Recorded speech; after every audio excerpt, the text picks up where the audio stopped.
So just to point out a few coincidences that you will observe around the recurring images that we follow, just pay attention to Gary Numan's hand gesture when he uses the words focus, absolutely, and the I pronoun. And it gives you a focus, which is, just absolutely. Right, so unscripted, he's not acting, and you wouldn't argue that the word focus and his hand gesture seems to be, you think of a wide to narrow in the way his hand is. So that's focused. But when he says absolutely, his hands really reach the highest point, both emphasizing the idea of absolution. There is a coincidence there. So I'm not expert on hand gesture, but it seems the synchronicity of words and his hand gesture seems to point out to that metaphorical system that Lakoff and Johnson talk about in Metaphors We Live By. Now, when he also uses the pronoun I, his hands continue doing that.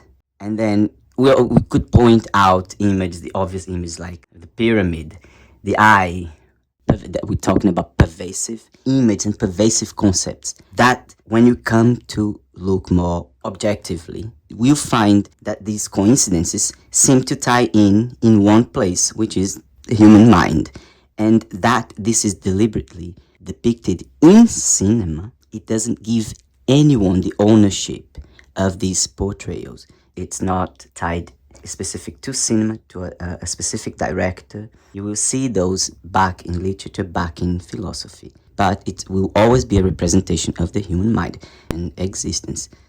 Now, the next coincidence regards a face everywhere and a stare.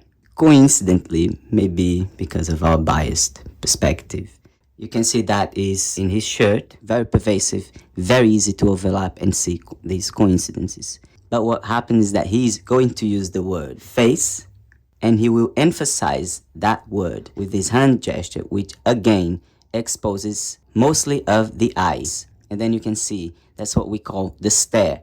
Again, it's a concept that seems to be within the human self-expression. Just pay attention to that. If you're flying an aeroplane, you need to be obsessive about that, because your life depends upon it. So there are times when being obsessive is a good thing, and I think it certainly is for music, and it gives you a focus, which is, just absolutely. I often think if you think of having like a snowplow in front of your face and you just push through life. Yes. Like that. That's kind of what it brings to me, and you need that in the music business, because it's a bit brutal at times. So Gary, I wish we had more time. It's fascinating talking to you. We've had some really nice interviews on the show today, and it's nice to finish on another great one. Thank you very much.